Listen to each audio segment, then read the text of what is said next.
Headline edition, July 8, 1947. The Army Air Forces has announced that a flying disc has been found and is now in the possession of the Army. Army officers say the missile found...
From the studios of Blackwater Media in the beautiful city of Atlanta, it is time for another episode of the Shadowland radio show.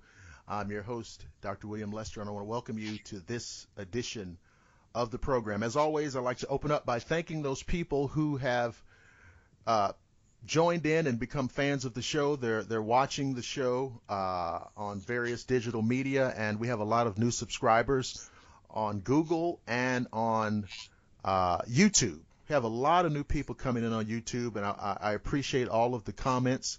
Had a lot of supportive comments coming in, and I really want to thank you all for supporting the program. You can listen, of course, on YouTube. We put out the show weekly. Usually, a new show will appear on Thursday or Friday of each week. The show can also be listened to on our dedicated Facebook page. If you're on Facebook, just type our name in, Shadowland Radio Show. It'll come up, and you can actually scroll down the page and look at some of the archive shows. There are numerous programs already archived there. You can read about the guests. You can preview upcoming guests, and like I said, you can just be there on that one page and just hear all of the shows and listen to your heart's content. You can download the episodes. If you're on YouTube, if you're listening on YouTube, of course, you can download those in an MP3 format, and you can save them on your whatever mobile device you have, an iPad or a Kindle or some other kind of MP3 player or what have you.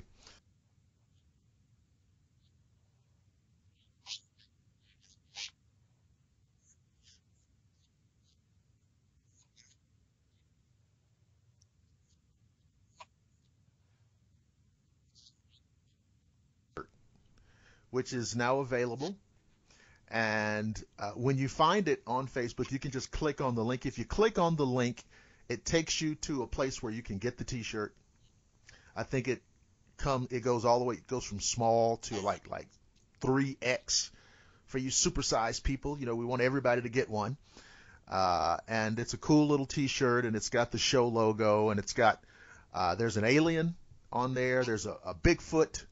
El Chupacabra, there's a vampire, there's a werewolf, so that's why we call it the creature T-shirt. So lots of fun, really cool. So check that out too. So now, let's get to our guest tonight. We have with us a lady named Beth Peters, and before I bring her on, I'm going to tell you a little bit about her. Then she'll come on and tell you a lot about her. She is a native of Jacksonville, Florida, and she was raised in Stone Mountain, so she is like a local Atlanta lady. So we had a great conversation in the pre-show. She is currently a full-time employee as an administrative assistant in one of our local schools. She continues to grow and learn during her spiritual journey in life, exploring her psychic abilities as a psychic reader and medium, using her intuition and empathic skills. She's a graduate of the Anastasi System of Psychic Development, receiving certificates for psychic development, mediumship, and channeling. She began investigating her psychic abilities and the paranormal after a long journey of visions and psychic dreams. As a result, she became interested in life beyond the earthly death. Her goal is to inspire others through her passion for life, satisfy curiosity, and ease fears of the unknown. She enjoys ghost hunting and investigating the paranormal with her team, Ghosts of Georgia Paranormal Investigators. And during her spare time, she's an accomplished artist, dancer, and actress in both community theater and film. Well-rounded lady, Beth Peters, welcome to the Shadowland radio show. Hi. Hey there, how are you? I'm doing great. I want to thank you for coming on the program tonight. So, thank you. Beth, I know that you're a member of this team, Ghosts of Georgia Paranormal Investigators, and I want to get to that in a minute. But I want you to talk a little bit about your personal adventures as a psychic, as a sensitive, whatever the term you prefer, and tell us what that's been like for you. Well, when I'm on the team, they refer to me as a sensitive because they don't. We've all agreed using a psychic on the investigation is just not in our best interest at this moment. We might explore that later on down the road, but right now we're just using sensitives on the team. So I'm one of those. So when we're doing our normal investigation on the team, I'll go and I do fill out the house. I do get some psychic impressions, but I'm very, very quiet about them. I'll write them down. I don't let the client know. And I save all that toward the end because we're really there just to get all the technical evidence on that team. But as for me, being a psychic medium on the side, I do that professionally. Mm-hmm. I do phone readings at night. I work out of the Atlanta Metaphysical Center in Roswell. Work some psychic fairs. I've done some galleries. I'm going to be doing a lot more coming up. And it's just been a roller coaster, to be honest, because it started when I was much younger, but I kind of put it away for a while. I got married. I had several children, went through a divorce, had some more children and got remarried. Well, got remarried, had more children. And I've raised 5 kids. I have a grandchild, and I've had a very colorful life in theater and makeup artist and just really an artsy-fartsy kind of eclectic type life. Yeah. So it wasn't till I started doing the paranormal investigations that I started waking up again. And it's kind of funny. The talents are always there. We all have psychic abilities. I mean, every single one of us, you, me, the guy down the street, we all have them. It's just a matter of recognizing them and choosing to tune in and just controlling them. So that's what happened with me. Once I started delving back into the sensitive side of myself, that's when everything started lighting back up, like light bulbs going back off. And so I thought, well, it's time to let's get into this deeper, and that's what I did. So then I went to study professionally, and I've kind of gone from there. So when you were much younger, I mean, was there an event or was there something happened to you that made you feel like, I have something going on here?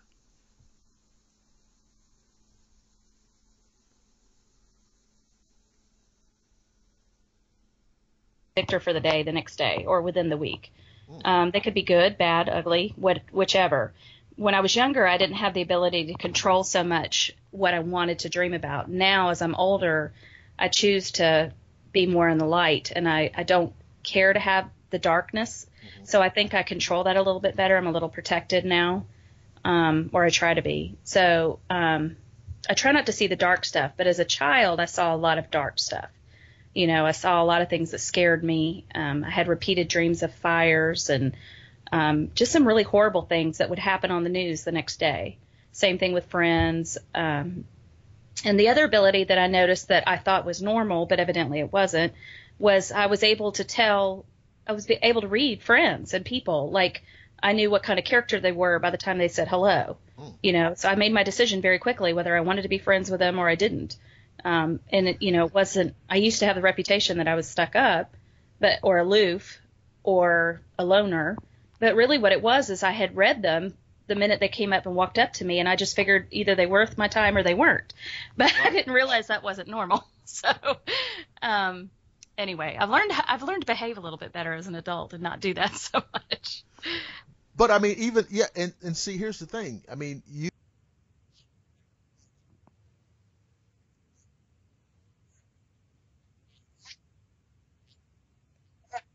Absolutely. Right. With. Right. And it's just and then you just kind of proceed accordingly. So it's not even a matter of being stuck up, but I Right. mean sometimes you have these people over here and that's okay, and then you have some of these other people and maybe not. Exactly. I also had, I'm sure you had this, but this is also a sign of having abilities at a young age. But I'm embarrassed to tell you this, but I'm going to tell you anyway. Okay. On the But radio. I know. But you might as well just come out of the closet. But I did have pretend friends, and I was probably too old to have them, but they were very, very real to me. I saw them. We had conversations. We talked at night, and I mean, this was up into my preteens, and I don't know how normal.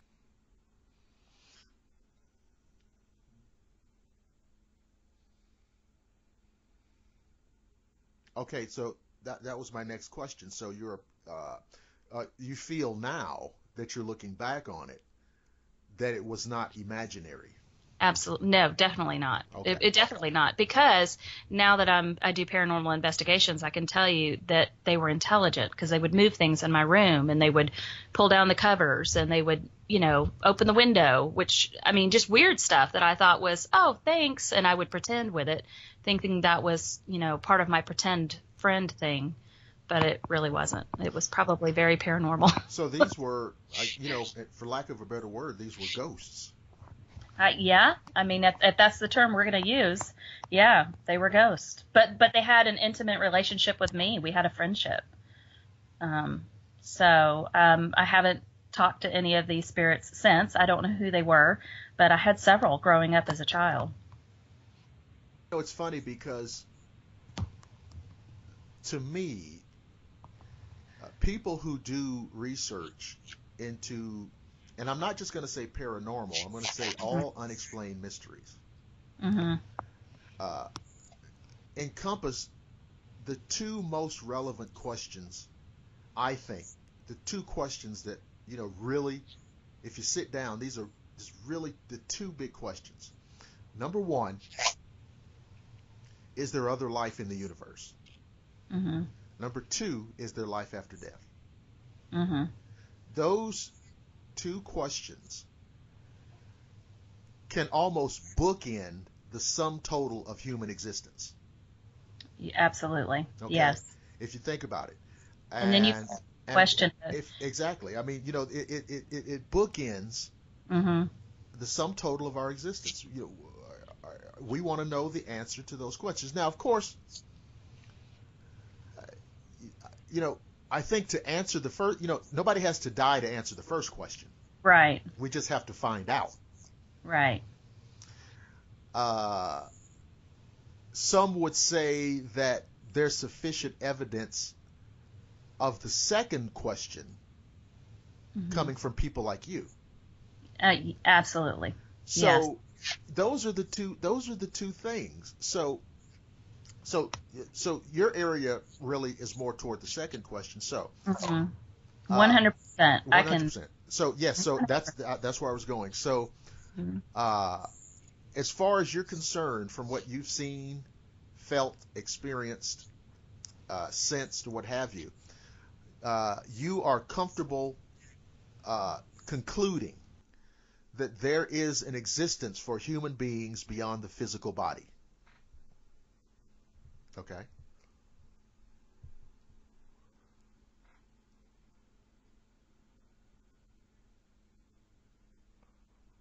To know that I communicate with the dead.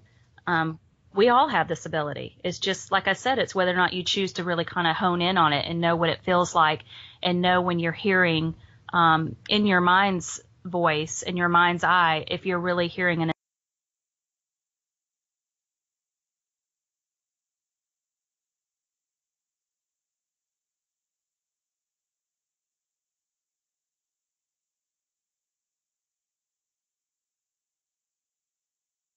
started really getting serious about my psychic abilities was, it was again about the time that I joined the team.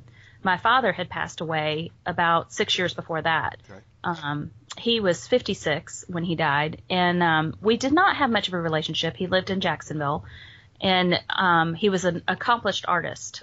Imagine that. But he was a painter, and I always wanted to paint. I just always wanted to learn how to do it. But he was the type of father that would push me away and say, "Oh, no, no, no, you can't do it. You're not a drawer." And Right.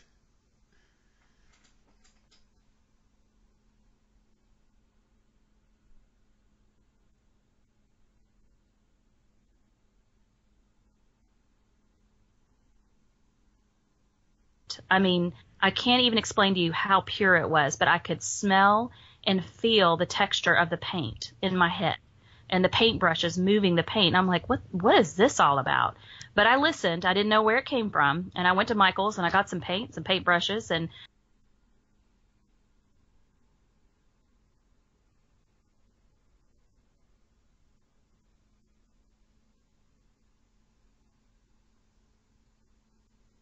Mm.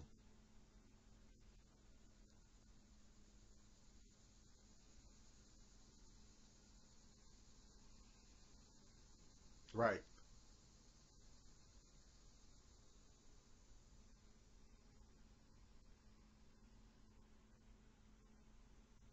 from Jacksonville. And she said, "What is this in the sunroom?" And I said, "Oh, it's nothing. It's just a bunch of paint," because she remembers, you know. And she walked in there and she came out and she had tears rolling down her face. And I said, "Becky, what is it? What's wrong?" And she said, "That's your father." And I was like, "What?" And she goes, "That's your father's hand. I'd recognize it anywhere. Your father painted that." And I said, "No, I painted that." She said, "There's no way." I said, "I did. I know I painted it."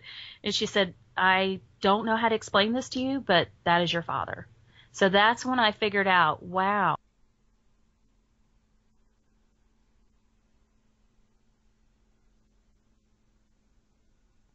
Hmm.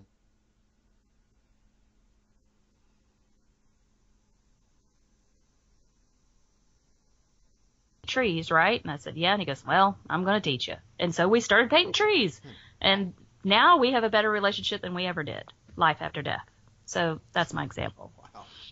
I know, crazy, huh? What? No. He's still an asshole, but Well. but he has taught me how to paint. Well, nobody's all bad. I know. But I mean that, you cannot deny that stuff. You just can't. I mean, to me, it was physically impossible for me to have been able to do that without the interference, without the channeling.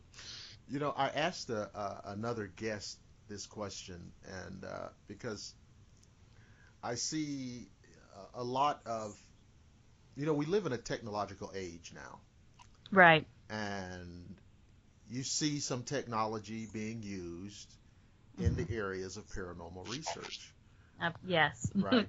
And Yes. of course, people debate over the effectiveness of it, the reliability of it, this, that. And but it's being kind of tweaked and calibrated and fine tuned, and I think that it can be a useful tool. So it occurred to me, I thought about how many different things we can do with technology that had heretofore seemed impossible. Mm-hmm. I mean, literally impossible. Mm-hmm. When we were talking earlier, we're roughly of the same generation, so you know as well as I do. You remember a time when there were 3 or 4 TV channels. Oh yeah. Mm-hmm. Okay, And we had to get up and turn the knob. turn it on, everything, right? You remember a time when if you had to write a book report, there was no internet, there was no Google. You had to go to the library, use the card Yes. catalog, and da da da da da. Yeah. And so there's so many things. So I wondered, are we going to get to the point where the technology allows us to get even closer to these paranormal realities? I read somewhere long ago that Thomas Edison was working on something. Mm-hmm. I do. I think we will. I really do. Okay. Because, it's funny. When I do ghost investigations, I tease the boys on my team all the time because they like all their toys, their technology toys. Absolutely. I mean, that's just part of the fun. And I have a Mel meter. I love it. I use it. It works. But my favorite toys really are just putting baby powder on the floor, or putting a bouncy ball in the middle of the floor, or a race car. I like real things. Right. But that's beside the point. But what I was going to tell you is I have a good friend, Larry Flaxman, who is in the middle of doing a study for a book he's writing, doing brain studies on the brain of psychics and healers. And he attaches all these leads to your head. And he did a study on me and a few of my friends and studied our brain waves. And the evidence that he was able to retrieve from the brain waves of me and several friends was just incredible. And when you look at it in science, it proves to me that we're that much closer to figuring all this stuff out. Right. Now, I'm not the quantum physicist, and I'm not the one that can tell you all that technicality like he could, but I know that I saw it with my own eyes, and I'm like, we're right there. Do you know what I mean? We're right there on the edge of being able to reach the other side, and prove it scientifically. So I do think we're close. Yeah, and see, part of this is, well, I read that, these different physicists talk about, now they talk about, acknowledging that there are actually many different dimensions. Mm-hmm. Now, of course, this used to be only strictly something for science fiction. Right. But now they're saying, oh, yeah, there's other dimensions. Right. And so it seems like every time we come to a threshold of whether something is real or true, and if you look back in like science fiction, if it was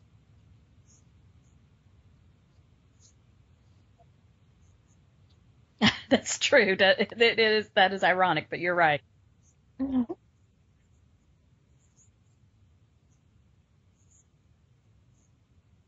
on different paranormal topics, and from time to time, somebody will say, well, that's pseudoscience, that's X, Y, and Z, and I'm like, well, listen, I understand, you were trained a certain way, you were educated a certain way, but if you look back historically, and there's a definite trend here, and the trend is those things which were considered science fiction in the past usually turn out to be real. Somebody reminded me that the very, one of the earliest works of science fiction was Jules Verne, 20,000 Leagues Under the Sea. Oh, yes. Now you might say, well, yeah, but Captain Nemo, and it's a submarine, the Nautilus. But when it was written, there was no such thing as a submarine. Right. Oh, gosh. I didn't even think of that. You're right. Okay. So when he wrote it, and when people were loving it and reading it, it was totally science fiction. Right. To us, submarines are ordinary things. Right. Okay. And so, and you can go on down the line, space travel.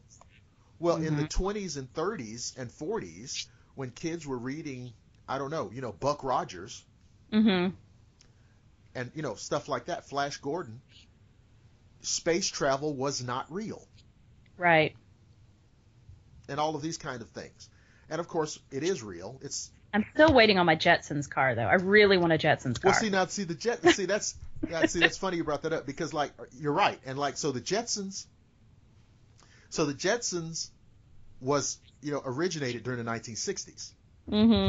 So when they started doing the Jetsons, we had already achieved space flight. Right. Right. So they really just took it to a humorous ridiculous extreme. Right. Okay. So they kind of took things that really did exist, and all of it, they have the robot maid. Right. And all these kinds of things. That'd be pretty cool. Right. Because you don't have to pay her, right? That's right. I think in Japan they have those though, no joke. No, I mean, yeah, they have robots that do things for you, yeah. Yeah. But in science fiction, the way we understand it, these things always turn out to be real.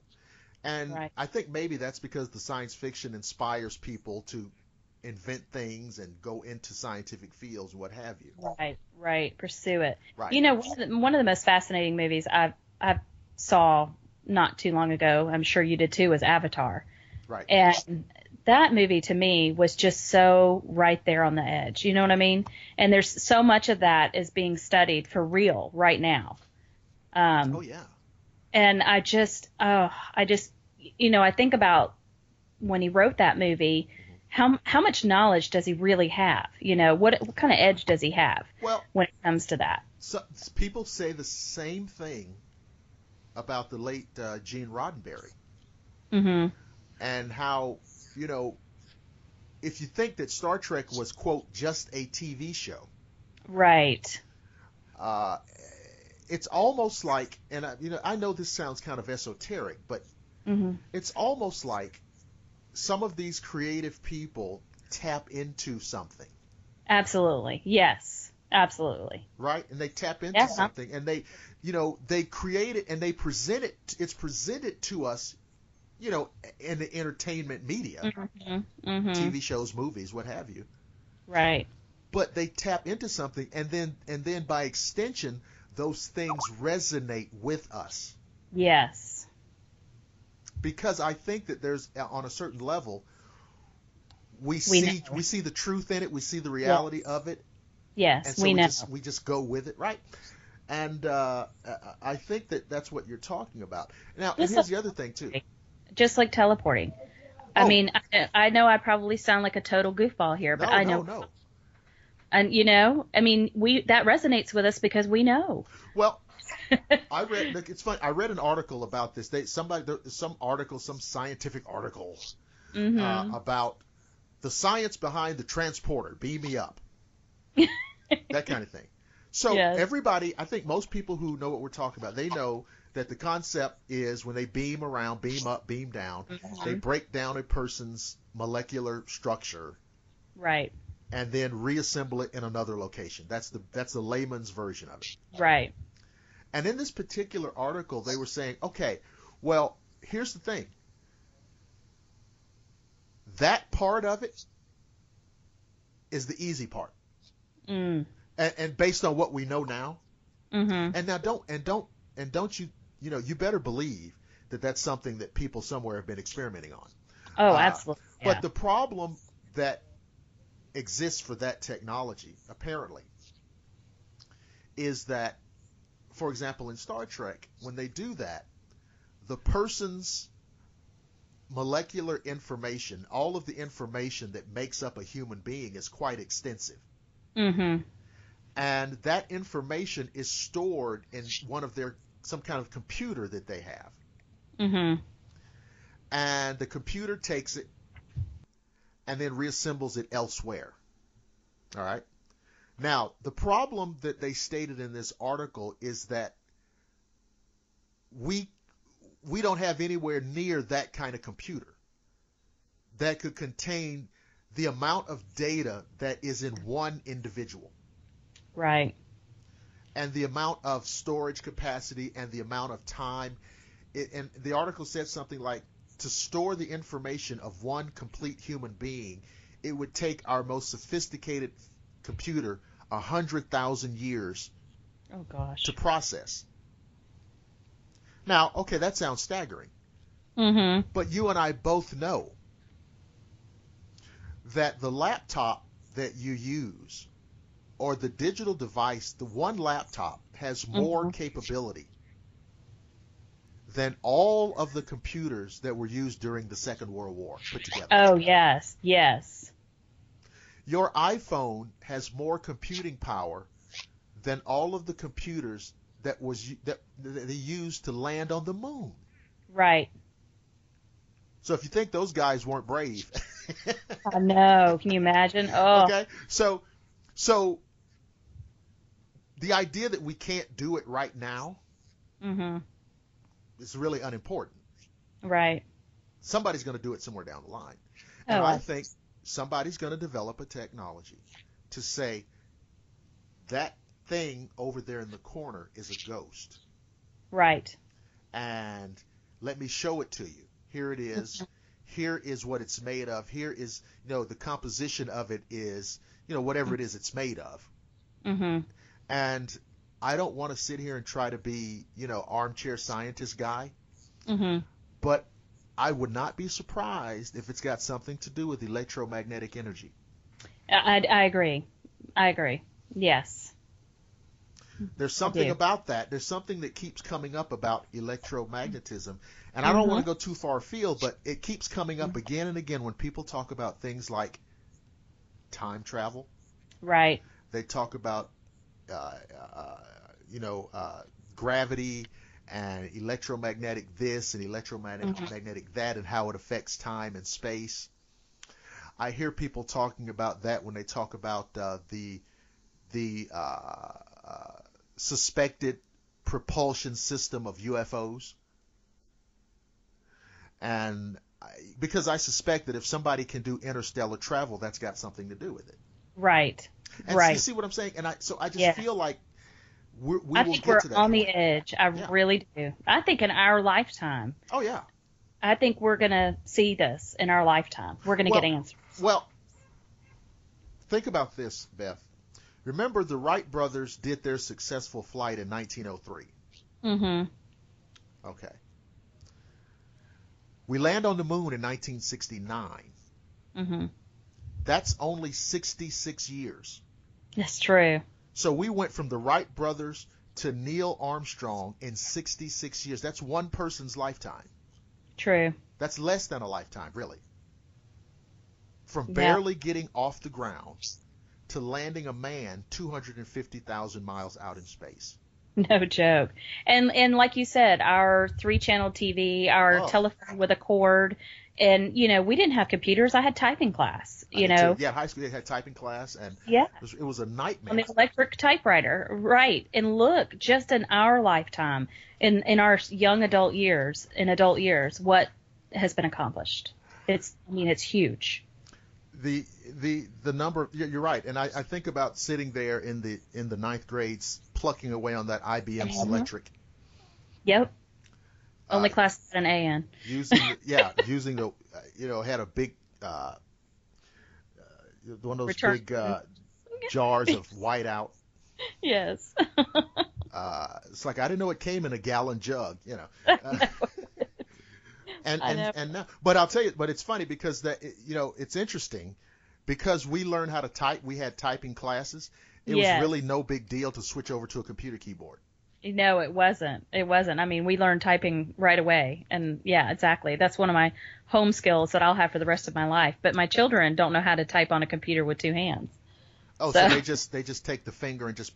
They do, but they do, but they have a whole nother I think there's a whole nother brain thing attached to that because the way they hunt and peck is so fast. It's almost as fast as what I do with the home keys. Right. So I think it's just a coping mechanism. It's how you learn, how you learn to ride a bike. See, those kids.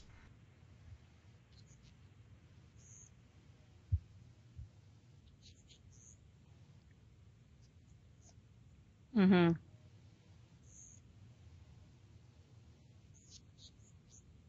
Mm-hmm. Yep. Me too.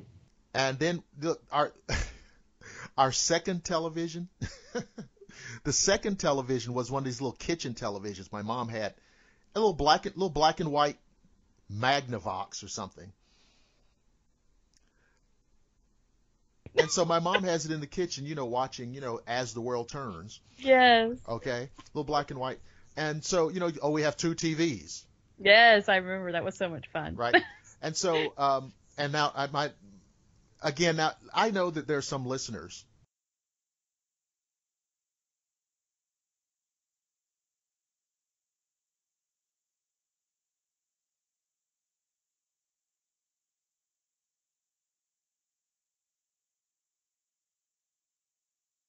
that I'm 7. I think I was 7. Mm-hmm. And I walk into the family room, Mm-hmm. and there, sitting right there, was this Zenith color television. Oh gosh. And it was, so those days, with the shag carpet and Yes. and it was the television was in a white cabinet. Oh wow. I mean, you know how those color schemes were then. Yeah, I do. I remember. It's in a white cabinet, and it's like, and so I remember I saw Batman for the first time in color. Mm. And if anybody remembers that show, it was a very colorful show. Mm-hmm. Okay. Now, when the show came on, there was a Batman logo on the screen. Mm-hmm. And below the logo were the words "in color." Oh yes. Because at that time, of course, people were What about transitioning. that? Yes, I remember that. Okay. And I saw that, and it said "in color," and I thought to myself, it is now. Yes. You better believe it. And again, it sounds so corny, Mm-hmm. but I sat there and I watched that show in all of that color, and it changed me. Mm-hmm. Now, that's a generational thing Yes. that a kid who's 15 or 16 years old right now cannot identify with. Mm-hmm. But of course, they probably. I'm sure they do. Yes.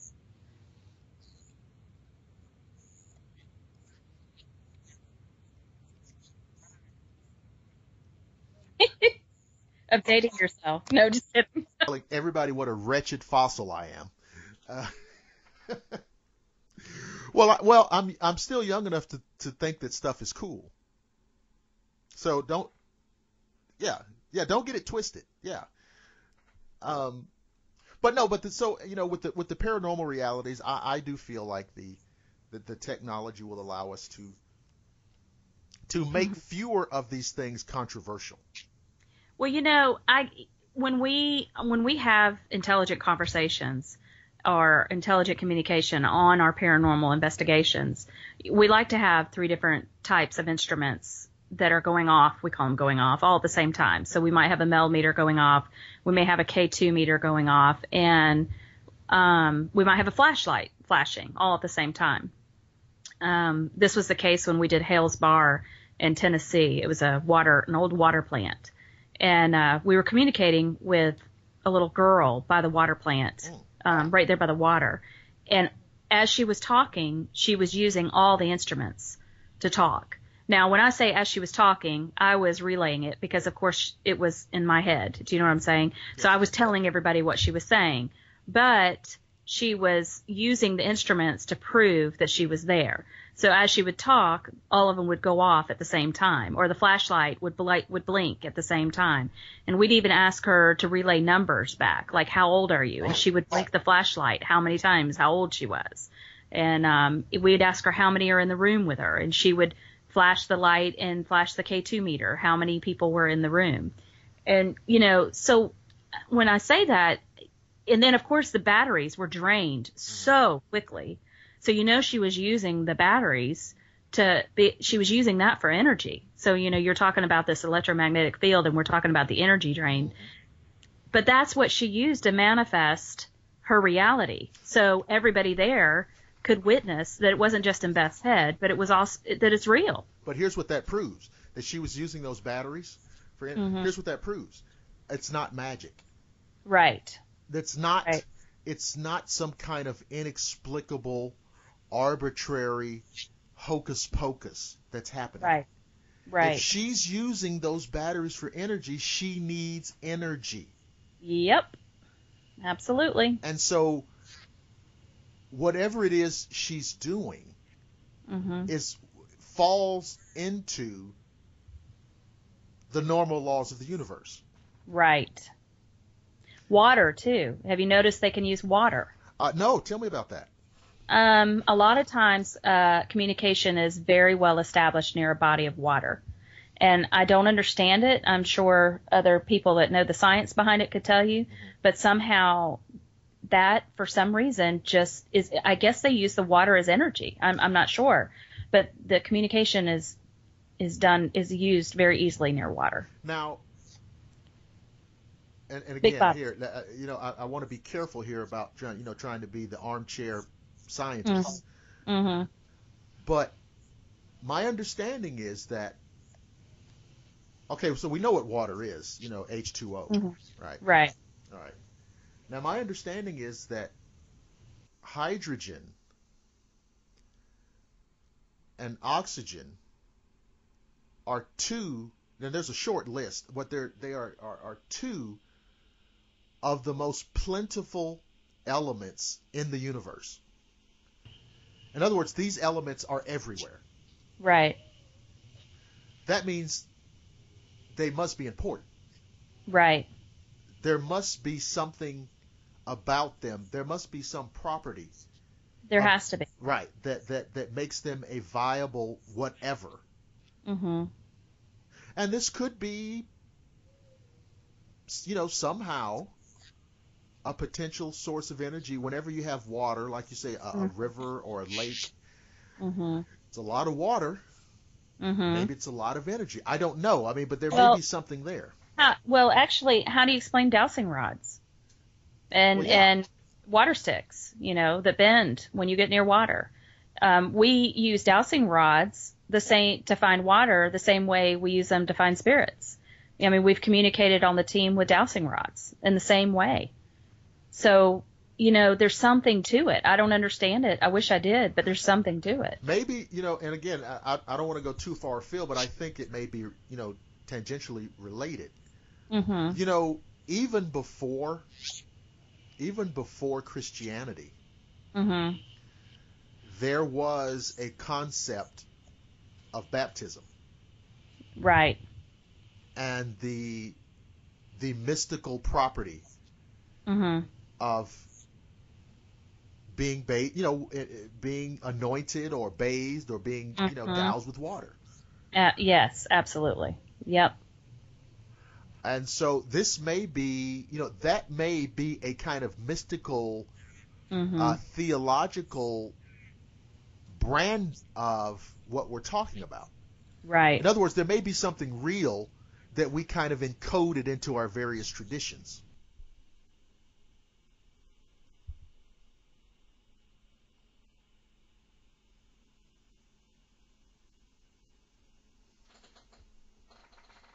Oh, tell everybody how to go to the Ghost of Georgia. Ghostofgeorgia.com. It's plural, ghost. And we are the Ghost of Georgia Paranormal Investigations, actually, not ERS, but investigations, but that's no big deal. And we do have a Facebook page as well. But if you go to our website, you'll see a plethora of investigation reports, because we always try to put our reports, if the client allows us to, we put them on our website so you can read them. But if you go on there, you'll see the Hales Bar reports. I think we might have 2 on there because we went back twice. Yeah, I see. But I have it up right now. In this particular occasion, when we were speaking with this girl and she was using all of our instruments, I also happened to be standing right at the water where there was a suction that was swirling that would drain. It's part of the hydroelectric plant, and part of the plant is actually underwater. It's submerged, so it's sinking. But I find it very interesting that that's where our best communication was right there, where there was an active body of water that was moving, and then she was using all our instruments and able to use the batteries and everything else. So, I don't know. I don't know what it is. A duck is a duck. It has to be something. I just don't get it, but it's there. It's not magic, like you said. Yeah, there's something there. There are principles to this that do fall within, like I said, the known laws of the universe. Mm-hmm. And I think the problem that mainstreams there are things that sometimes go with this that I think sometimes the mainstream scientists don't want to deal with. Right. And I think,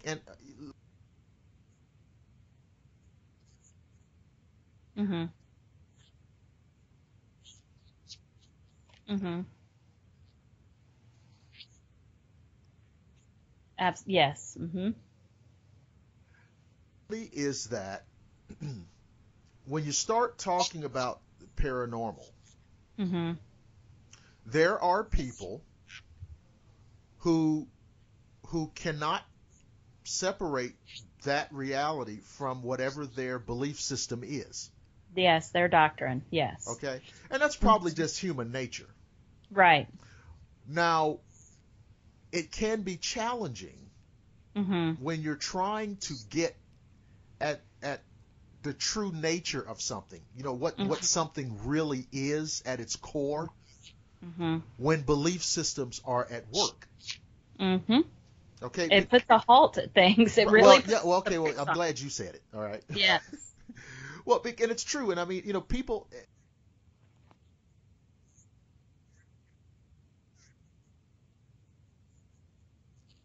No. Fact.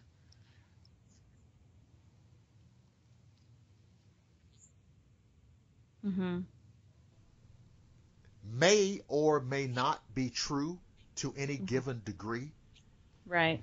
but it doesn't change the reality. Right.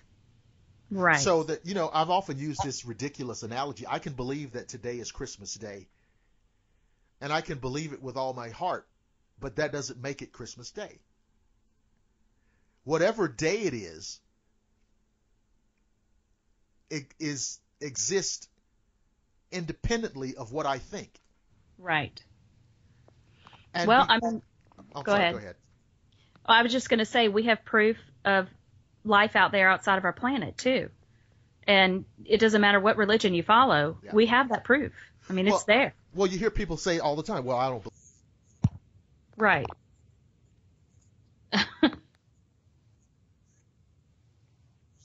Yes.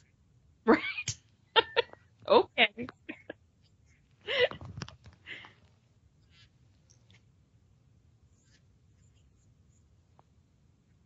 Yes. I know.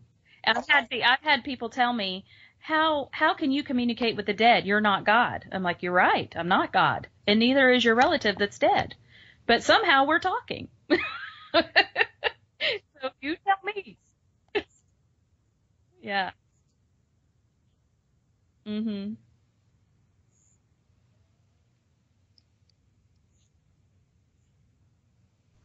Exist and are real and Mhm. interact with us, Mhm. regardless of what your particular doctrine says. Right. They And don't care what our and doctrine that's is. and that's disconcerting. I know. Okay, I mean, I yes. had a colleague who just finished reading Mhm. Chariots of the Gods. Okay. It was an older guy, Mhm. and he said, "Man, I just finished reading this book, and it just jolted me out of myself." Wow. And I and he said, "Man, it just challenges all of my belief." And I said, "Well, listen, it shouldn't.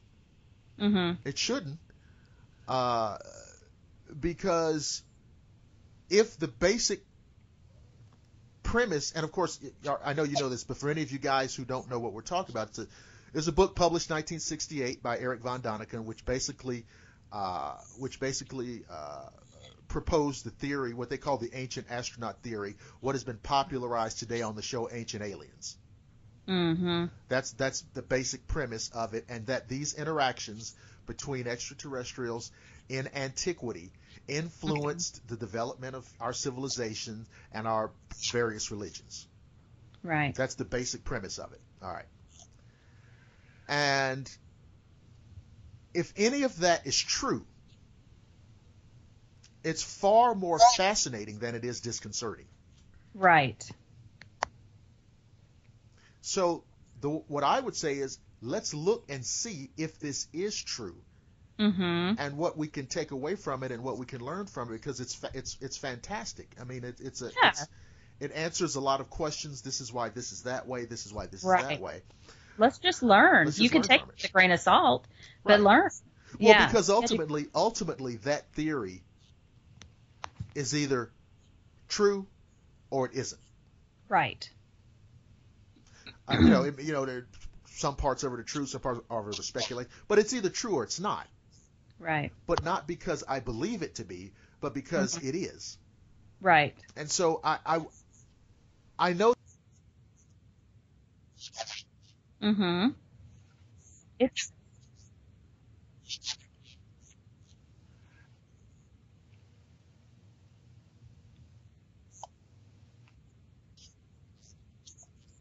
Mm-hmm.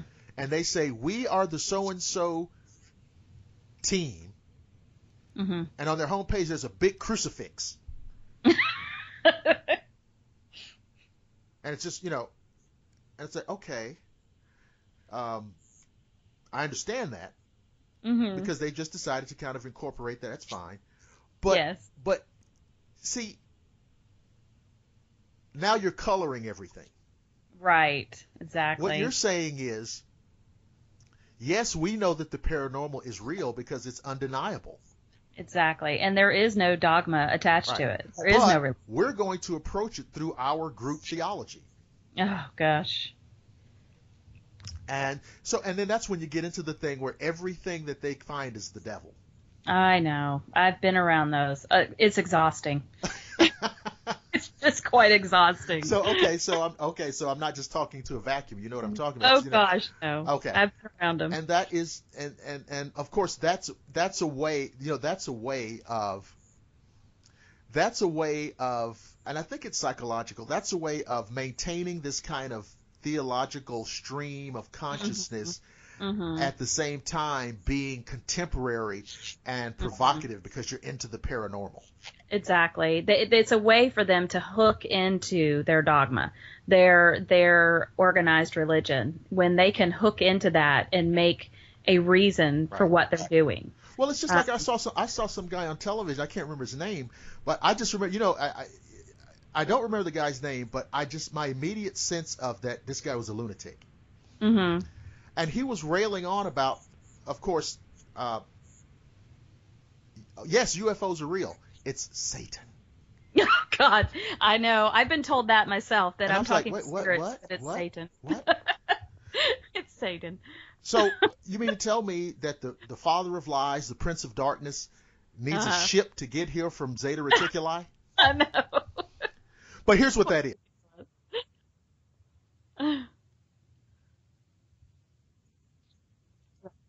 Right. Right. Silly or detached or uninformed. Exactly. All right. So you've got this very concrete, literal, faith-based worldview. Mm-hmm. How can I incorporate what I know is real? I've got to be able to absorb that. Mm-hmm. Now, because we are human beings and we live on the earth, and of course the earth is the center of the universe. Right. It's got to be. Therefore, we are the center of the universe. Right. And of course, this is something that goes back 1,000 years. Mm-hmm. Back to. Right. Galileo.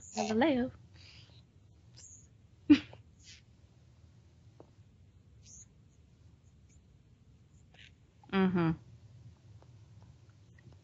Can absorb that into our belief system. I know. It's shameful. Right? And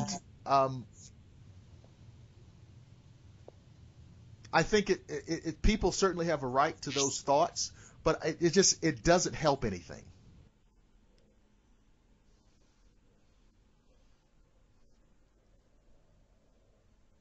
Yeah. Yeah.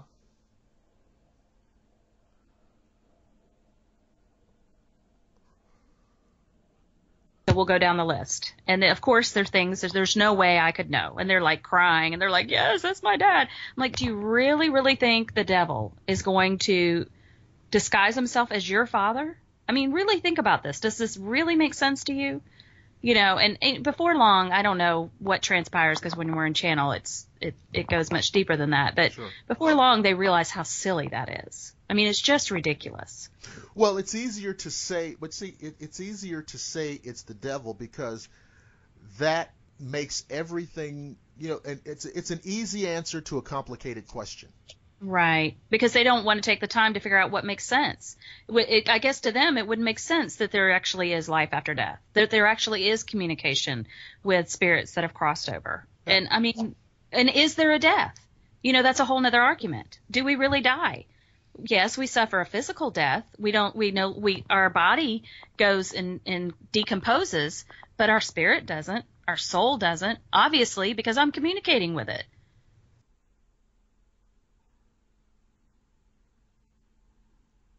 Well, yeah. I mean, I guess it gets into how you choose to define it.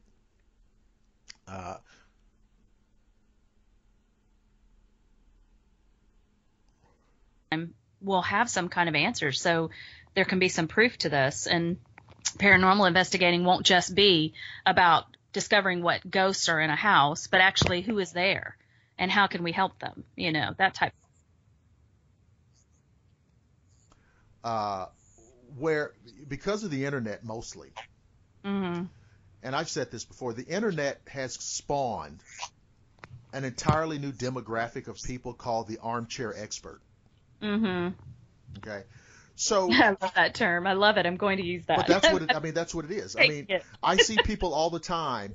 A lot of like, for instance, historians, Yes. various, science, biologists, chemists. A lot of those people publish on the internet now. Yeah. And you would be amazed at the number of lay people who get in there and argue with these people. I know it. Okay, they get in there and argue with these people Right. because they're on the internet, and they think because they can put their finger on a certain amount of information that they now possess the gravitas to try to go toe to toe with these people. Exactly. What I'm saying is that because of that, we live in a world where you can.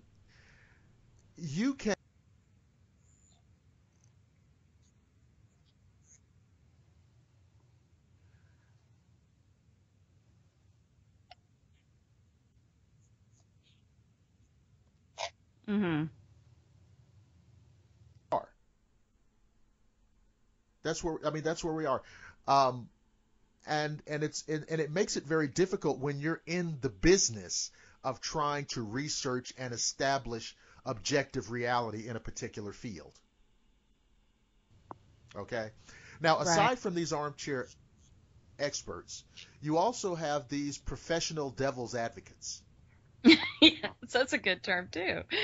And that's what they do. They are rapid fire contrarians. Mm-hmm. I say it's coffee, you say it's Mm-hmm. cocoa. Right. And these type of people are desperately afraid of you or someone like you establishing a certain reality that undermines the narrative of their worldview.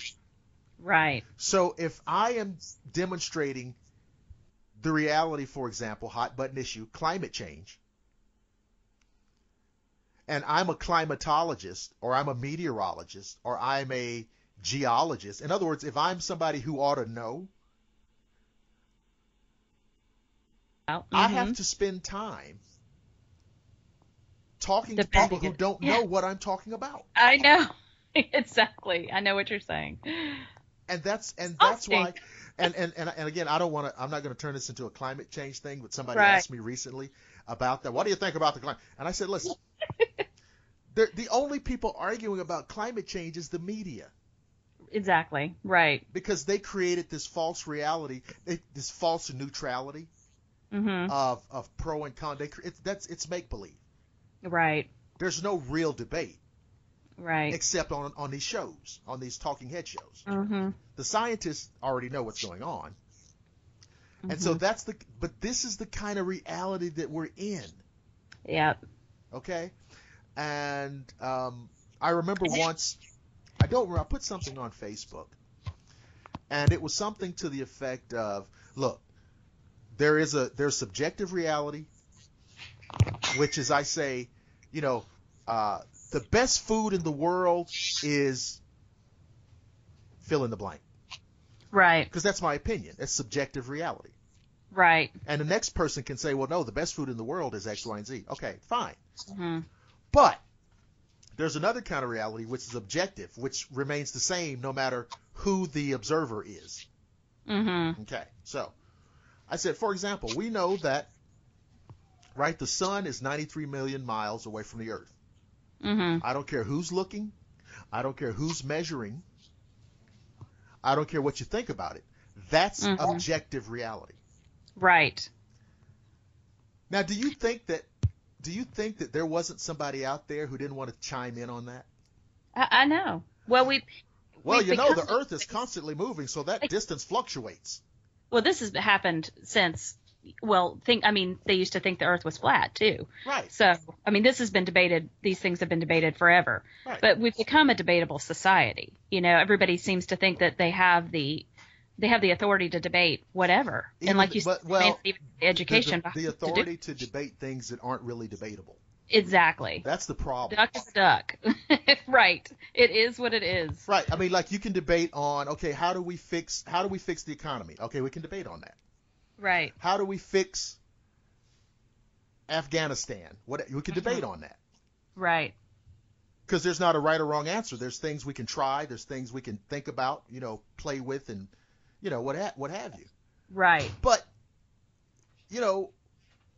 when we say that the Earth is not flat, that's not debatable. Exactly. Exactly. And so it's not debatable. And so, I think that, of course, the media will give an audience to the flat Earth guy. Mm-hmm. Because everybody likes to laugh at the kook. Right. And it's probably more media coverage. Yes. Right. And so they create this false neutrality. Let's hear what the other guy has to say. Right. And that kind of, and so, see, that's the kind of thing that we're in now. Mm-hmm. And so, as we try to make progress in these various areas, and so it's very frustrating. So, when you're trying to establish realities in paranormal, mm-hmm. Right.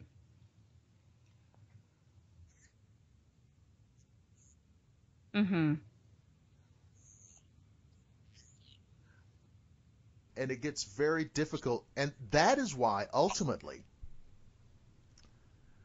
we're going to need more hardcore technology. Because even you're sensitive, all right? You're sensitive. Right. Right. Now, we can still look at that as a subjective thing. Right. Which is why we have to. Right. It's coming from you. Mm-hmm. And let's say, I believe you. Mm-hmm. But that's not something we can take to we can't get university. Right. We have to have some sort of evidence. And that's why, like I was saying, with this Hales Bar investigation, that was beautiful because we had all those different pieces of evidence. But even since then, we now have the debate of whether or not flashlight communication is real. Because, people picked apart the mag light and how it heats up and it cools down and it heats up. And I'm like, well, you can't explain instant answers, instant numbers and times that it turned off and on to questions and things like that. But see, now that's become debatable. So we kind of have to throw that evidence out now. And even pictures. There's not a paranormal team out there, pictures or video, that anybody, I don't care who they are, believe that their pictures or video are real. They're always debating them. The problem. And now that and the photos and videos are kind of at the extreme edge of this debatable thing. Now, part of it is, and it's amazing too, because it's amazing how many new, highly trained optical and photographic analysts are out there. Oh, I know, isn't it? Yes, there are. And you know what, I'm calling it a fake. Right. Okay, thank you for that. Thank you. Was that what the lab said? Yeah, exactly. Right. And it's insane. And listen, I don't know anything about the science of photography or videography. Right. I don't know anything about it. Okay? So I look at these videos all the time. I'm sure you see them all. I mean, you know, they're all over the internet. And I can't tell, for the most part, you know, whether it's real or hoax. I don't know, because I don't know what the science, and I suspect that that's most people. Yeah, I can't either. And I'm an investigator. I mean, to be honest, I can't. Even EVPs, you know, there's a lot of people that we have Class A EVPs all over our website. And we know we were there. We were the ones recording. We were the ones asking the questions. So we know what EVPs and the Class A's are real. But you could go on our webpage and listen to them and go, no, that's not real. No, it doesn't. But what would that be based on? Because I don't know anything about audio tech. I don't know anything about. Okay. Yeah.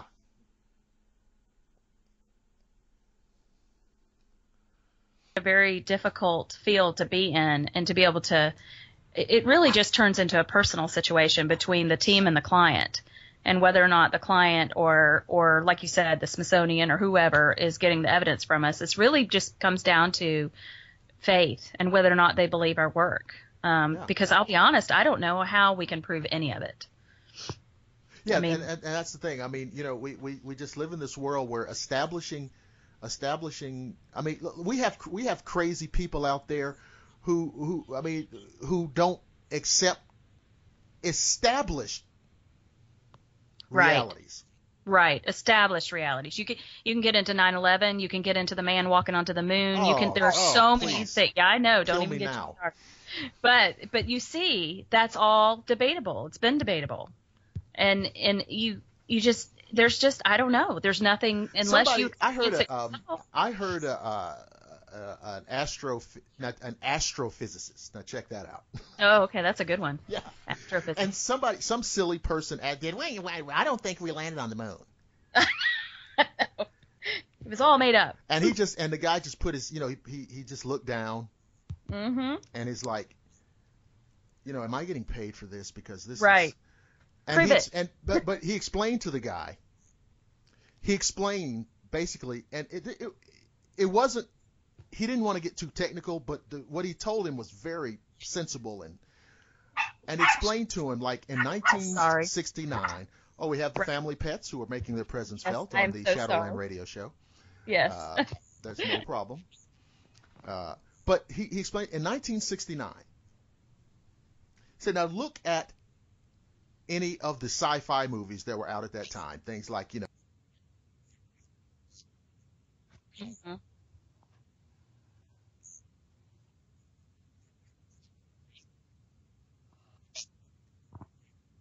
Right.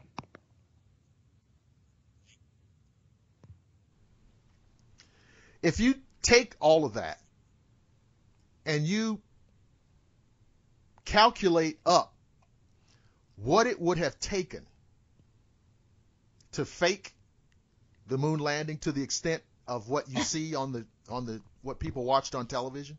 Right. He said it would have been technically and financially easier to actually go to the moon. That's so true. That's so true.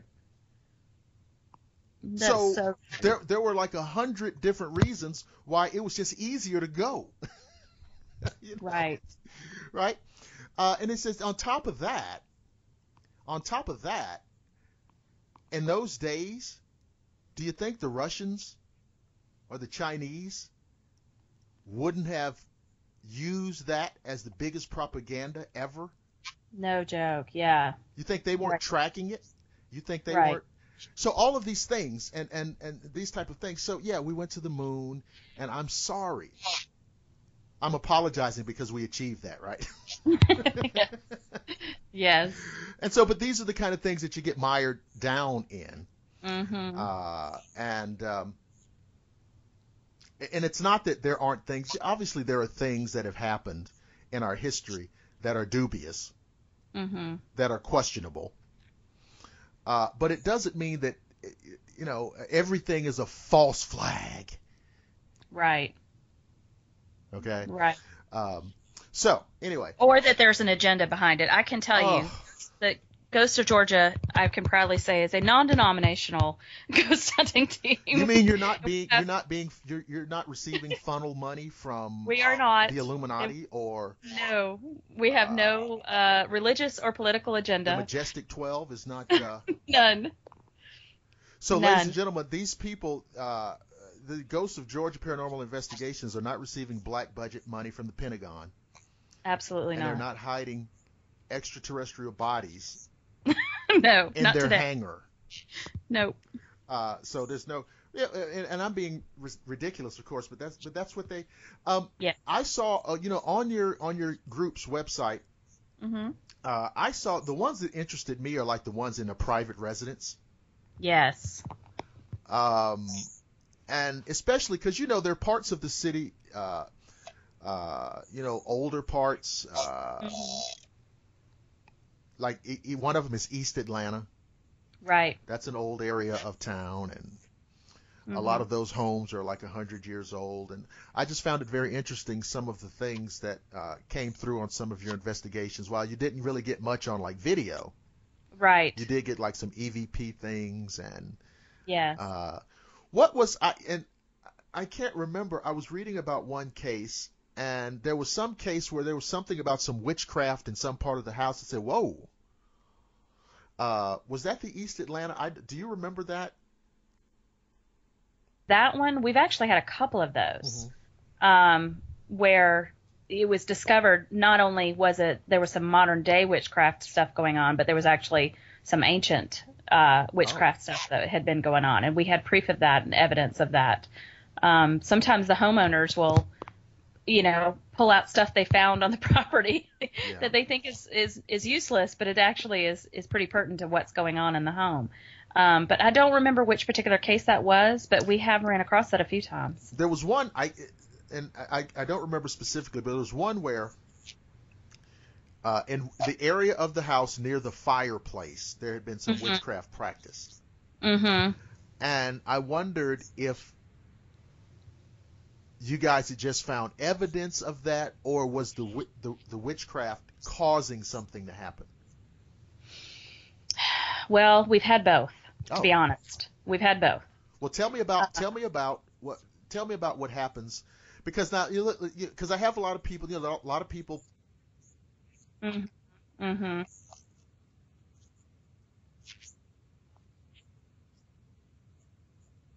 Right. The main thing that I have seen on investigations, because gosh, I'm thinking of 4 or 5 we've actually ran across in this situation, where we're talking about, we were just talking about this, people that are so self-proclaimed experts on their field. Well, it's the same thing when it comes to delving into like witchcraft.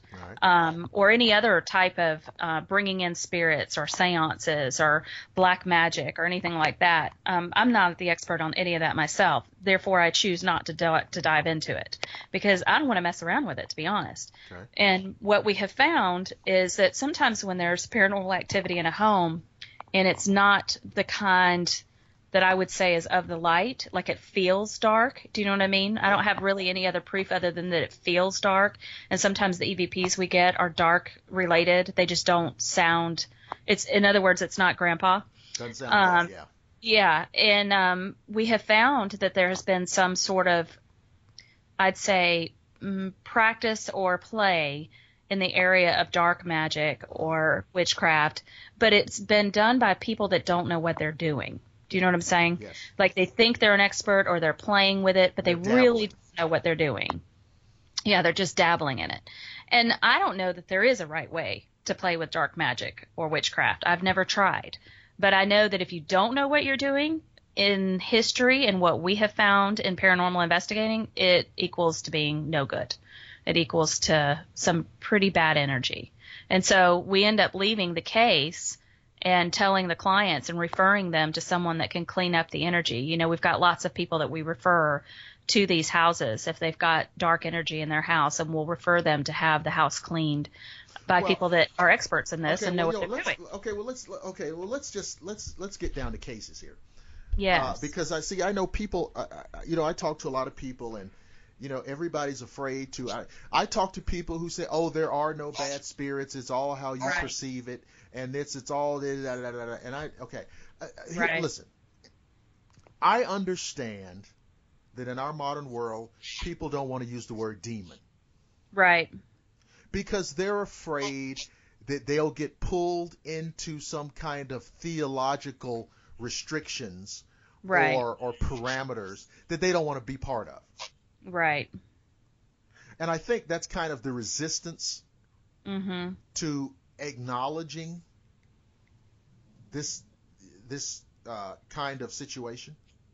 Right. But It's probably I would say it's my resistance. I don't want to get involved. okay, well, there you go. All right, well, see, so you're kind of affirming this. All right. Yeah, absolutely. Yes. But nonetheless, you just said it. You know that sometimes these people, usually just because they don't know what they're doing, they open up something. Right. Now, listen, I understand you use the term dark energy. I get it. Right. But we all know what that means.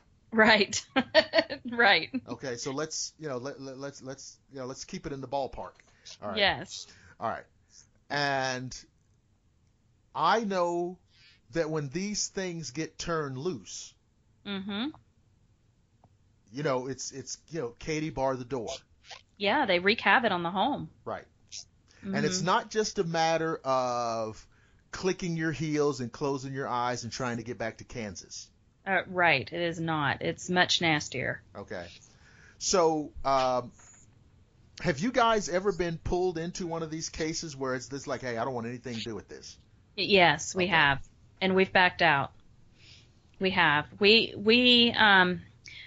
just choose as a team to not go there. Okay. We when we recognize this, we'll get the evidence that's needed to prove that that's what's going on, and we'll do our job for the client, but then we back out because that's just not what our expertise is in. None of us are house cleaners. None of us have any type of religion attached to us, and that's just not what we do. So we refer it to what people call themselves as experts that do that type of stuff.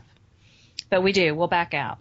Well, what a lot of people don't realize is that is probably the best thing to do.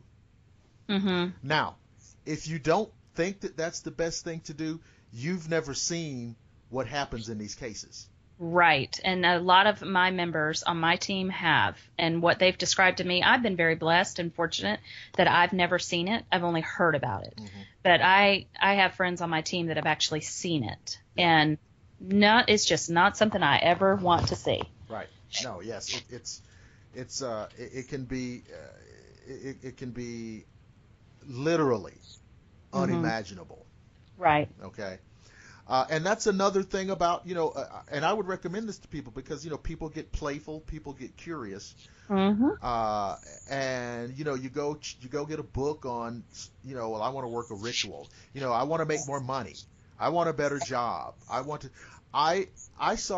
a website. I'm not going to give it out because I know, people will flock to the website, about people conjuring these different entities.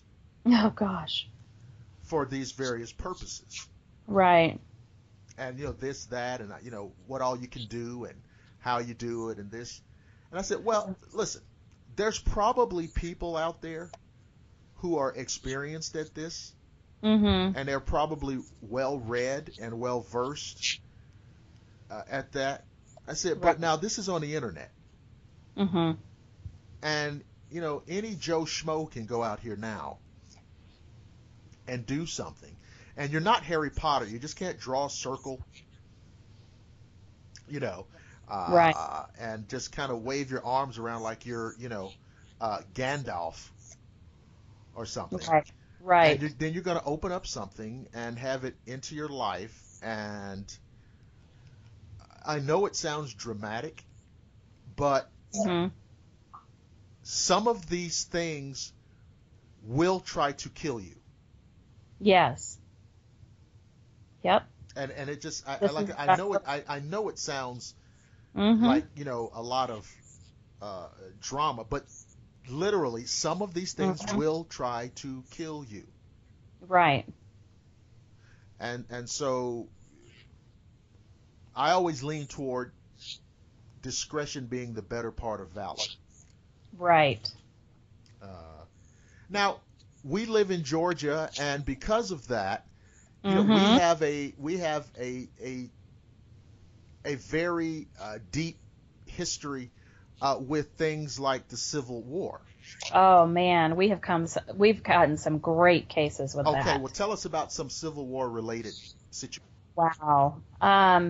It's just a hot thing. It's like it was here yesterday. It's like it's still alive and well and on the other side. I don't know how to explain it, but especially when you go in these rich areas of Atlanta and Marietta and the South, you find more and more cases that it's obvious you've got proof of slavery, of people that have been held against their will. You've got war.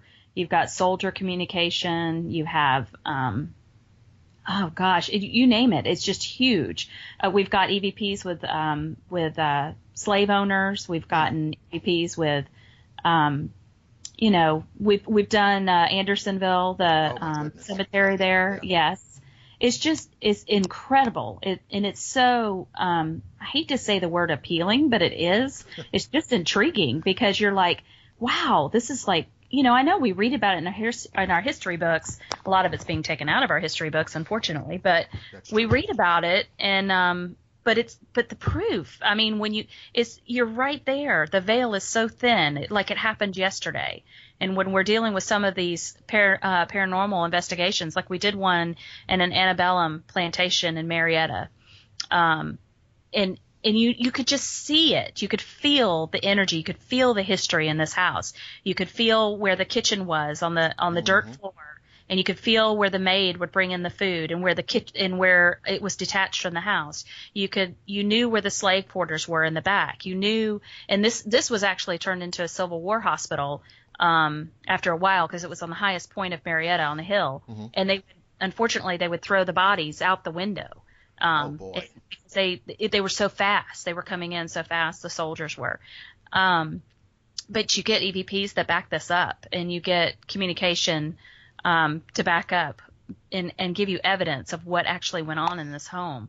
Those are the kinds of things that, man, that's my love for paranormal investigation when you run into stuff like that. Well, the history, and I think it's a good thing because it's sometimes people incorrectly over romanticize historical things. Right, exactly. And we're talking about real people. Oh yeah, bodies being thrown out a window in the hundreds. And they couldn't even bury them. They were carrying them down the hill in a wagon, just piled on. I mean, can you imagine how horrible that was? Yeah, that's not romantic. That's for sure. Yeah. But to have the evidence still alive, and the I guess the spirit world still holding that in that home.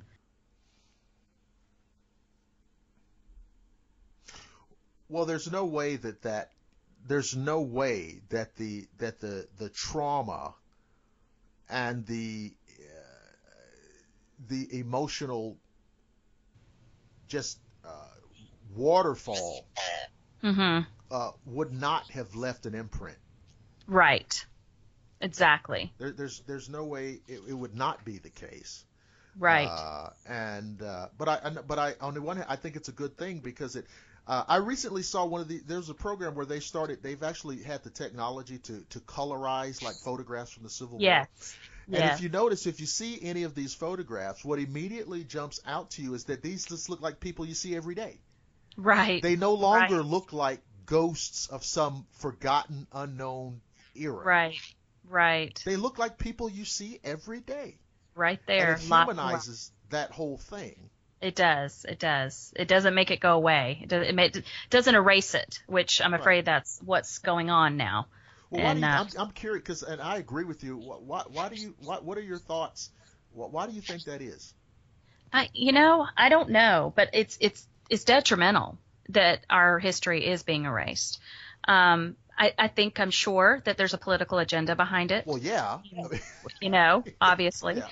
Yeah. But it's sad because my own children, I have 5 children, and unless they really seek to find real history, they're not being exposed to it in the school system. And I think that, what happens is that, and this is really sad. See, history isn't always nice and pretty.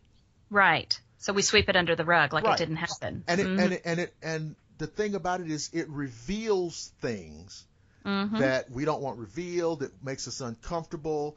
And Right. like you said, it doesn't work for our social or our political narrative. It goes against the narrative. Right. And not only that, but a lot of times the truth of history exposes like the lies that we tell, today. And mistakes we made. Yeah, right. I mean, it exposes the lies and it exposes the mistakes.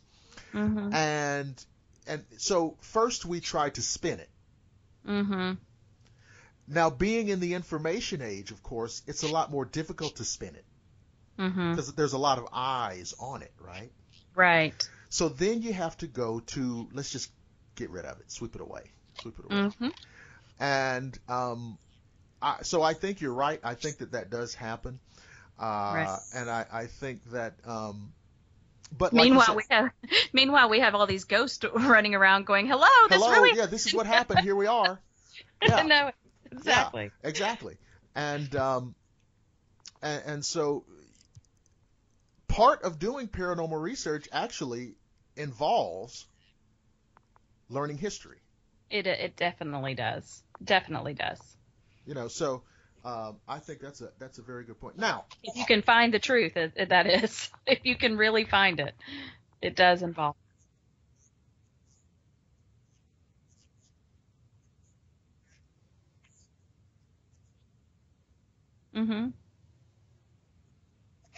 Right.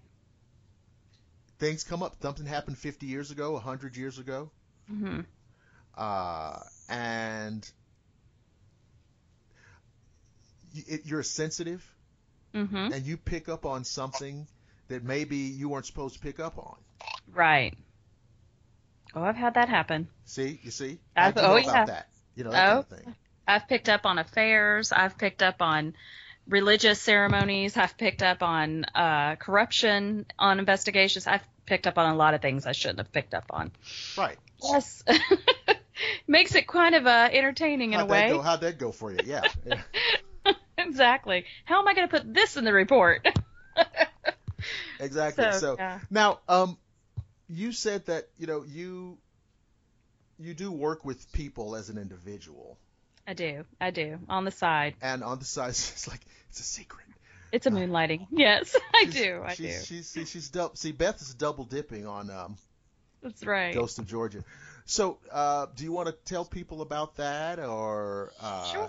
because people are going to say, "How can I get in touch with Beth? I have an issue." Sure. I will tell you, if you need an investigation, a private investigation, go to Ghost of Georgia, Paranormal Investigators. But if you go to ghostofgeorgia.com, you'll find us. And there's an application on there to request an investigation. And just to put this out there, of course, they're always free. We do take donations if you ever feel inclined. Those usually end up being food, which is great. We like to eat. All of us do. But you can fill out a request for an investigation, and we'll see if we can fit you in on the calendar. Our main objective as a team, I'll tell you, is service. That's why we all do it. We love it, and we love the service behind it. The biggest thing is having someone not afraid in their home, And if we can debunk it and we can figure out the cause of the said activity in their home, then we want to figure that out for our client. If it is something that's not great, not good, then we'll refer you to someone. If it turns out to be a relative, just trying to say hello, but it's scaring you, maybe we can get to the bottom of that too. And that's how we use our sensitives to help with that. For me personally, I am a professional psychic medium on the side, and I do work privately. I don't advertise this when we're on the investigation, though, so it doesn't mix. Right. But if you want to find me, my website is beth@bethpeterspsychicmedium.com. Okay. And that's my email, I'm sorry. And then my website is bethpeterspsychicmedium.com. So it's www.bethpeterspsychicmedium.com. And the email is beth@bethpeterspsychicmedium.com. So no matter what they want, if they need an investigation, Mm-hmm. they can go to Ghost Georgia, and that's they can just do the paperwork there and get that going. And, Absolutely. But if they need to, if it's a personal one-on-one situation, maybe they need some consultation. Right. They can just come to you, and you can work that out. I certainly can. A lot of times what happens is we'll do an investigation and we figure out, like maybe, let's just say Dad's in the house that's passed away, and he's playing tricks on the family. He's moving things. He's closing doors. And through evidence and through several different means of technology, EVPs, things like this, we discover it's just Dad. Mm-hmm. Then sometimes the client will call me and get a mediumship reading for me to have actual contact with Dad, and then that's where that'll come into play. But like I said, that's after. We don't advertise that in the beginning.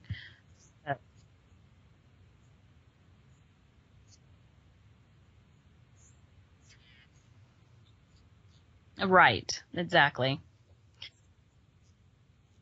Yeah. And maybe I want you to comment on this, because I've heard this and I hear this, and it's just, listen, like you said, your team goes in, they do all of this. Mm-hmm. Somebody may make them some sandwiches and coffee. That's great. Mm-hmm. Somebody may drop you a little gas money. That's fantastic. Right. But, this is not a job. This is not something that your organization is, No, this is our hobby. This is what we love. Mm-hmm. It's a passion. Right.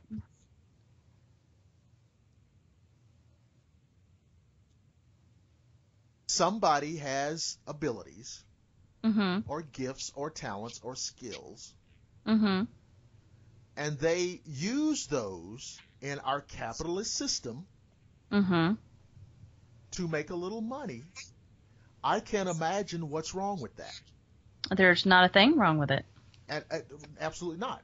But I Mm-hmm. mean, you would think, according to some people, that it just represents like you're just a wolf of Wall Street.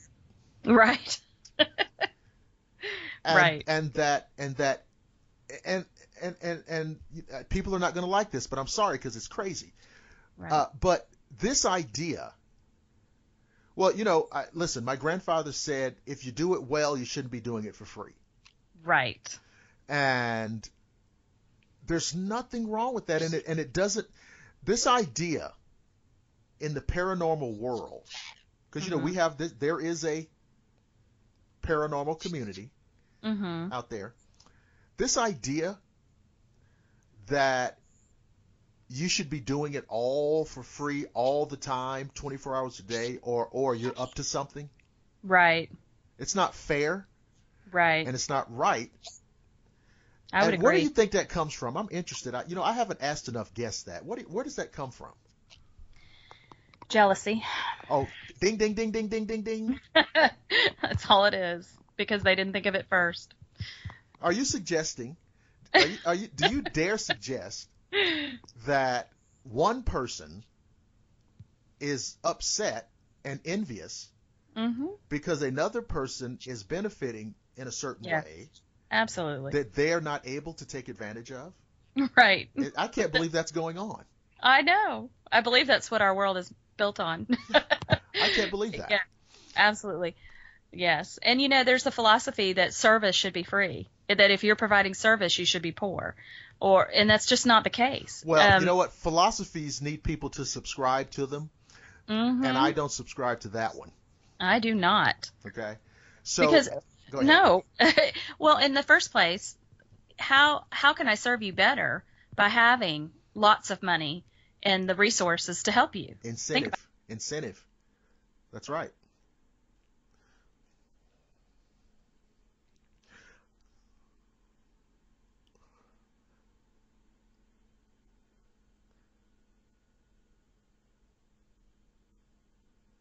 I can't show you that if I'm poor asking for bread. Well, if you get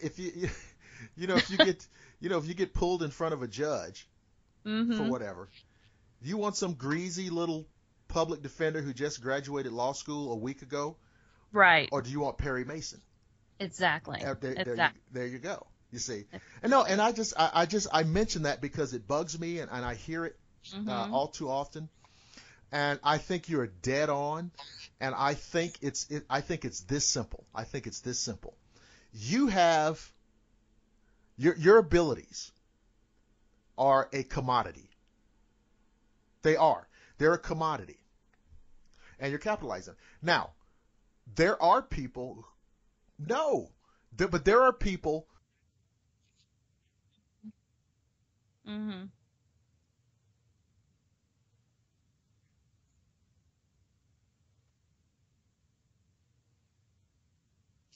Right. It should all be free. I don't have anything anybody would want. Right. So I would certainly take stuff for free. Uh-huh. So nobody out there should be, and that's it, and that's real exactly convenient. what it is. Yes, that's just real convenient. Well, think about it this way. I think about, people say, well, you're a psychic medium and you should, why are you charging for a gift? And well, I'm thinking, well, an artist, someone that does paintings, don't they sell their paintings? It's a gift. That's right. But they certainly capitalize on it and they sell them. Singers. Yes. Anybody who, yeah. And quite frankly, we all have this ability, but I just chose to take classes and really work on them, and I'm continuing to learn. And believe me, I have a long way to go. I have a lifetime of learning, but it costs money to do that. Continuing education, it costs money. Artists do continuing education. They continue to take art classes. They never stop. They continue to learn. And, in order to do that and to pay your bills, you have to charge. I hear from time to time actors, and I mean big time actors. Mm-hmm. Inevitably somebody will ask them to give advice to aspiring actors. Mm-hmm. And I always hear them say, study, take classes, study, take classes. Mm-hmm. So these are big time, these are people who make millions of dollars. Mm-hmm. And they're telling you, hey, you got to study. And they're still doing it too. Yeah. They don't stop. A lot of those people who are big time stars, they do Broadway, they do small independent films that you never heard of. Right. Black box theater, all that. Mm-hmm. All of that type of stuff. And so I just, I wanted to get that out into the open air because I think that it's a detrimental aspect to the paranormal community that, you have to be realistic and we're not just talking about the people on the TV shows who make all this money and or whatever it is they make. But that's okay too, because look, if you're on television, you're going to get paid. Don't be mad with those people.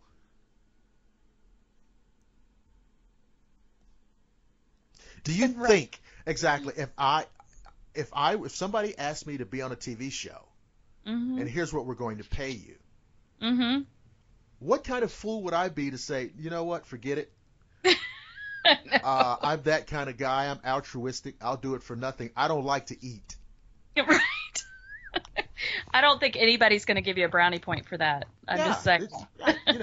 And so I think that's one of the things we have to put out there. So now we're coming down to the end of our show. So now here's your chance. Is there anything you want to get out? It's something upcoming, something you're involved in, a project or something that we haven't covered that you want to let the world know? Well, let's see. I was going to tell you that the Atlanta Metaphysical Center in Roswell, if you look that up.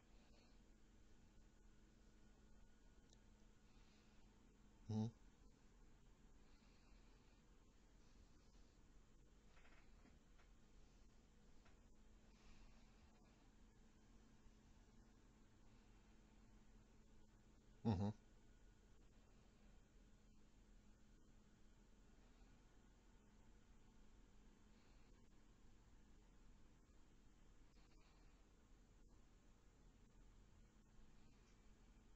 We are always open to additional investigations. We're pretty busy, but we we usually go on an investigation at least 3 times a month, and not everybody on our team will go, but there's enough of us that we can spread ourselves out to go.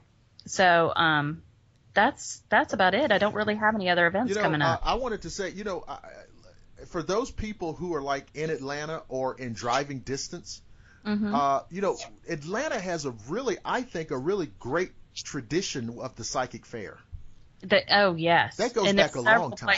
Yeah. Yes, there's actually several centers that do it. I'm only mentioning this one that I happen to work at, but there's several centers that do it in Atlanta, and they're quite good. They're fun. If you want to do something light and kind of entertaining, psychic fairs traditionally are meant for that, because it's a kind of a one hit. Most of the readings are either 15, 20 minutes, and they're usually fairly inexpensive, like $1 a minute. Oh. Now, if you want to get to the nitty gritty, that's when you need to book a private appointment with a psychic, and then they can really, really get with the nitty gritty with you. But psychic fairs are fun. I love them. I remember years ago. I don't remember the lady's name, but I remember on the old WSB radio, there was a lady who would be on there for an hour or two. And I wish I could remember her name. It's been so long. I can picture her, but I can't remember who she is either. Yeah, and she would give readings on the show, on her show, whatever kind of show this was. Right. And it was just very interesting, and there wasn't much of that going on in the media at that time. Right. And we could do that on your show. We could do that on your show if you ever want to do that. That's we could true. do call-in readers. I do a radio show with Scotty Rourke on Z Talk Radio, and every now and then we'll do live call-in readers. I don't have one coming up right now. I have a feeling he'll contact me pretty soon, but we'll do that. We'll take live callers and we'll do tandem readings on the air. Oh, it's so much fun. Oh, okay. So much fun. You get people calling in asking you for lottery numbers. No. That's what they're going to do. They don't. I've never had anybody do that. I want you to tell me. I want to scratch off. I want it. I've never. Thank goodness. Knock on wood. Nobody's ever asked me for that. Yeah. Well, they'll call you. They'll call you for like a private reading. Yeah. And they'll sit down with you and they'll get out their racing forms and their. Yeah.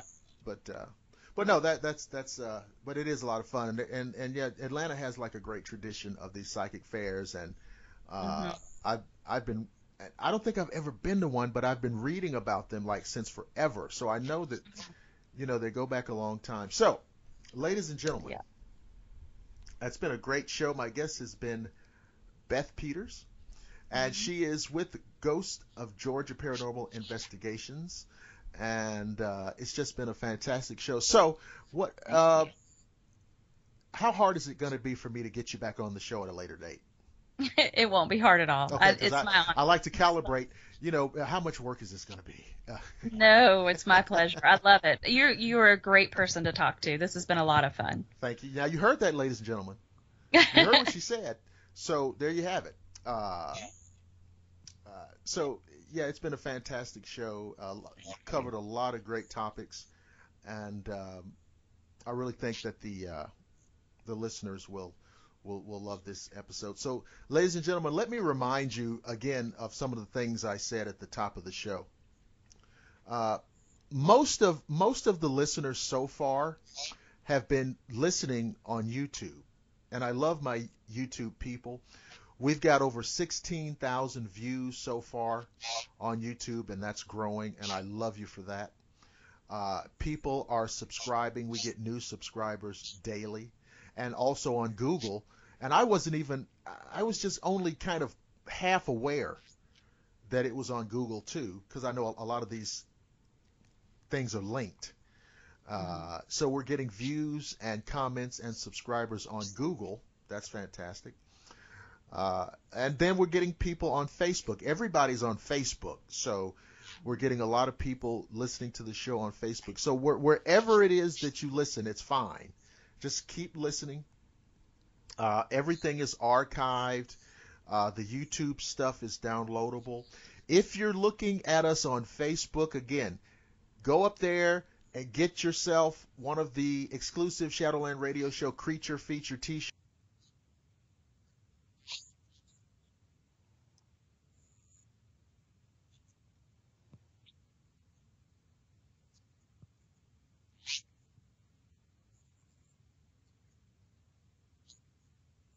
Store. We've opened up the little store. It's not much. We've got the t-shirt and a coffee mug, but we have to come up with different things for people to get. But we've got the coffee mug, and some of you guys,